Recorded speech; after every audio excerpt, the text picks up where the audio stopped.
Hello there everyone, welcome back. This is the Vintage Sewing Machine Garage channel. I thought that I would, as we're getting close to, well, this machine is essentially ready and getting ready to be listed. I thought I'd show winding a bobbin.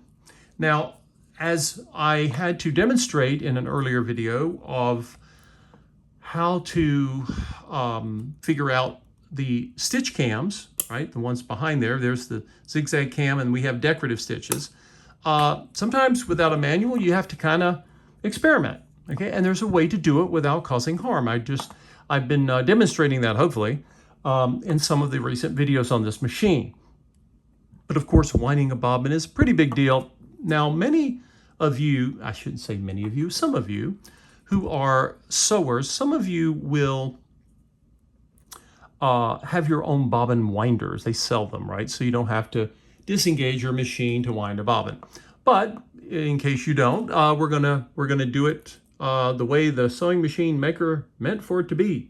Now, this machine has two spool pins. I think it's set up, it was designed for the potential to have double needle sewing. And so you see on the thread guide in the back here, there are two holes. I have the top thread that the machine is using to sew with in the far left hole here. If this was a straight stitch machine only, I would just simply, disengage the top thread. It's not that big a deal. And then put it back when I was done winding the bobbin. But because I have an opening here on this thread guide, I'm going to try this. Now, why am I doing it this way? Well, I don't know if it's right, but we're going to find out because I don't have the manual. But again, many vintage sewing machines have, there's only so many thread paths that they use. They all vary a little bit. But if you're in that situation, you're not sure, don't be afraid to try. Because again, winding a bobbin, just like sewing a stitch. If the machine doesn't like what you're doing, it's going to tell you. It's not going to do it well. And the machine will wait for you very patiently until you figure it out. So thankfully, that's happened to me quite a few times. All right, so we know machines from this era, of course, one of the things we need to do is we need to, we're going to hold the, get my fat hands out of the way, we're going to hold the hand wheel here, we're going to turn the clutch knob just slightly, a little quarter of an inch, and it's nice and loose.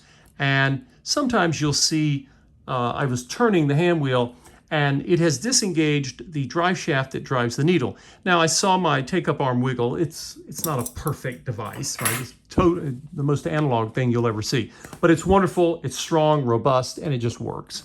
So, all right. So I have my bobbin thread, this bright pink color, which I chose hoping it would show up because, well, beige thread probably wouldn't be easy to see against a beige machine.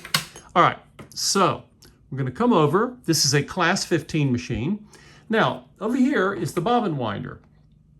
At this point in the 60s, many machines, including this one, they had taken the bobbin winder off the front of the machine and they had, where you would click, press a lever and you would hear a click, and they moved it to the top. I don't know why, but they all kind of went, copied each other and did that for whatever reason. Now, this is very important. If you don't have this little clip, you can wind a bobbin, but you got to watch your bobbin because remember, you do not want your bobbin, get something to point with here. You don't want your bobbin when it's filling, right?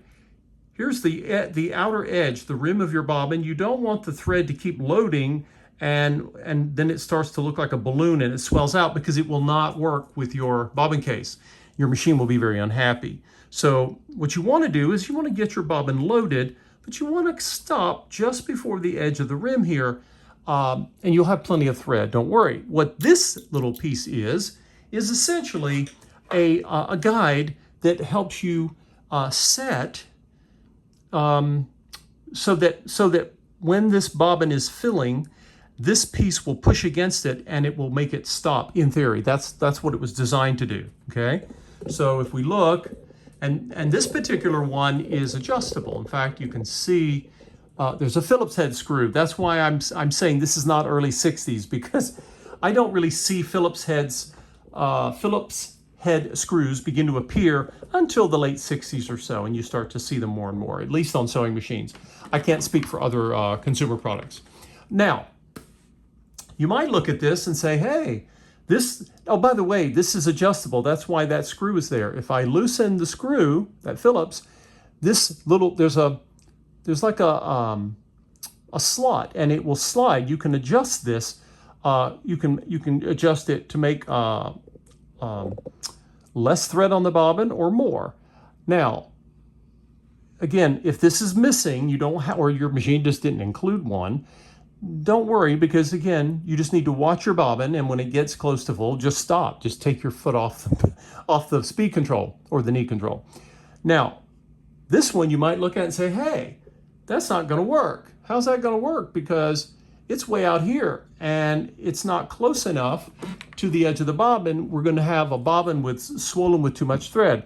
Actually, no, because remember, with a bobbin winder type up top, we have to move the bobbin winder, and the tire is below. I've shown that in an earlier video, I believe, because taking it out was a little weird. I got it out. It was just different. We need to push this over, okay? Well, I say okay. Did you guys hear that? I'll push it back. There's like a little sound, a little click sound. That sound is the sound of the bobbin tire pushing up against the hand wheel. And that's, of course, what's going to drive our bobbin to spin. All right. So I'm going to come in like I normally do. Always come into the center of the bobbin. If you've seen my other videos, you know this already. And we're going to come up, and I'm just going to hold the thread like this, right? And then I'm going to turn.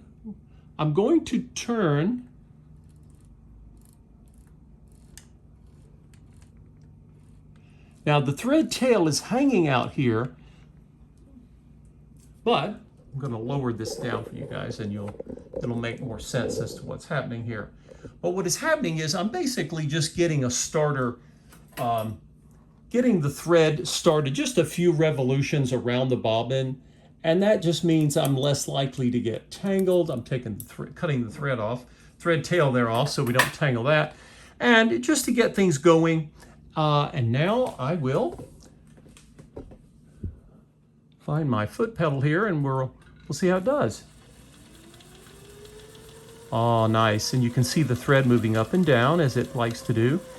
Bobbin winders don't always do that. Sometimes they need adjusting, and just a moderate speed, not too fast, right? And we'll see if the guide works. I've adjusted it so that it should stop the thread from coming too far out. You can see sometimes the thread will fill up more one part of the bobbin than the other, and you can always, oh, it kind of looks like we're making a pottery, huh? I'm thinking of a potter's wheel. No, I'm not a potter. Nope. Ooh, well, I ran out of thread, but that's okay because we're almost full there. I got a full bobbin of pink thread. Now, those of you who know vintage machines, you probably already know this, but what we need to do is we're going to go over and we're going to hold our hand wheel and snug our clutch knob back, right? And now we're going to get plenty of needle movement.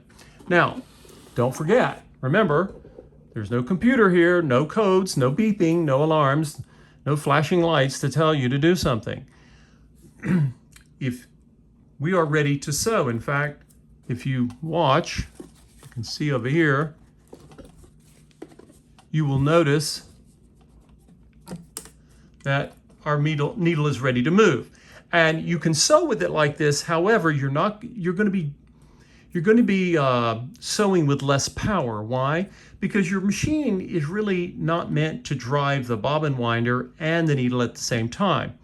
Now, we disengage the needle because if you wind a bobbin and don't disengage the needle, you're going to end up with a big, giant ball of misery. You're going to have a giant tangled thread jam over here in your needle bobbin area, bobbin case area, right? Now, but once you have finished winding the bobbin, you say, okay, well now I'm ready to sew again. I got my needle moving. Yes, that's fine. But if you don't take care of this, then what that means is, yes, you'll be able to sew, but you're losing some of the sewing power of your motor because it's still having to push the bobbin winder tire, right?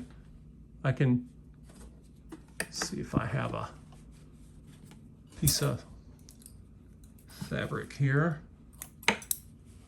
or some space on my fabric that I can do a little run here, and I'll show you what I'm referring to.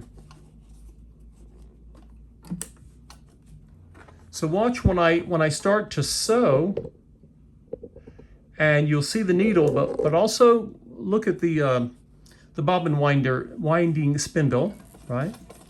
Okay, so right now I'm on straight stitch, right? And you'll see the bobbin pin is moving for the winder. It's not going to hurt anything. It's going to wear, your tire. I have a new tire here. I'm not worried about tire wear right now. But again, you want the power of your machine to be on stitching. You only use it to wind a bobbin when you're winding a bobbin. So what do? You just move it to the left, right? So it's not engaged. Our ancestors knew this. They had all kinds of stuff they had to remember. And that's one of the things I love about vintage sewing machines, is that they are analog. You have to use your mind. The software in our heads we need to use so we don't lose it. I use my smartphone all day, my computer, my apps all day, and they work fantastically for me. But you know what? We need to, or I feel that I need to, you may feel differently, but I need to be able to do things that are manual, that I have to keep the mind sharp so I don't forget how to do them. And I like that part of vintage sewing machines. Some of my viewers, many of you, not only do you have vintage machines or are thinking about one, but you also have new machines, because you may have certain projects where you appreciate the features of a new computerized sewing machine. And if you do, that's fantastic. I've explained in the past why I don't work on those machines. There are many reasons. But I like working on things that are built to last generations, and you don't have to have had a Singer or a White brand to have a machine like this, which is really heirloom quality, guys. This machine should have many, many years of life left. In fact, I don't think it got used all that much when it was new. Kind of like, not new old stock, but about as close as you get. So anyway, I hope this was helpful. This machine has been waiting for a place to sit, and it now has it. So I'm hoping we'll be able to find a new owner for this machine, and then with your support, I'll continue looking for more machines to bring here on the channel. If you have not, please consider donating at Buy Me a Coffee. You just click on the links on every one of my videos. You'll see the link Buy Me a Coffee. It's also on the home page, and it'll take you right to my own page, and you can donate. It's easy. You just click and you can make donations as much or as little as you wish. It really helps support my efforts to continue this hobby that I started so long ago as a graduate school assignment.